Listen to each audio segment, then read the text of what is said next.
الحرية الشعب يريد الحرية الشعب يريد الحرية الشعب يريد الحرية الشعب يريد الحرية الشعب يريد الحرية الشعب يريد إسقاط الفساد الشعب يريد إسقاط الفساد الشعب يريد إسقاط الفساد الشعب يريد إسقاط الفساد الشعب يريد إسقاط الفساد الشعب يريد. On va écouter en fait un syndicat étudiant, la FSE, donc qui s'est joint à l'initiative.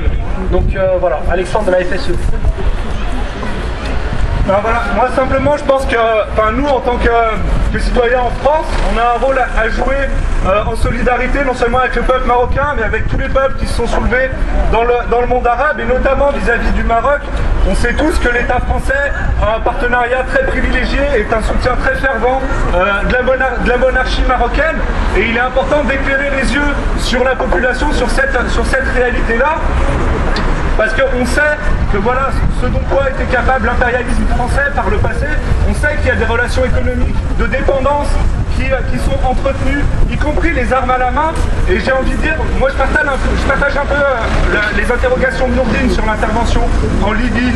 Mais il faut voir que voilà, la France, avec la coalition, a massé des navires de guerre dans la Méditerranée, qu'ils essayent de se racheter aujourd'hui une crédibilité en ayant attendu au dernier moment, en ayant attendu que l'insurrection libyenne perde l'essentiel de ses forces militaires, soit quasi littéralement écrasée, pour ensuite intervenir au dernier moment. Donc on doit être très vigilant vis-à-vis de tous ces navires de guerre qui sont massés dans la Méditerranée, parce que si aujourd'hui ils essayent de se racheter une crédibilité, il faut voir que l'impérialisme américain, l'impérialisme français veulent accentuer un dispositif militaire qui en fait est tourné contre les peuples et contre les révolutions.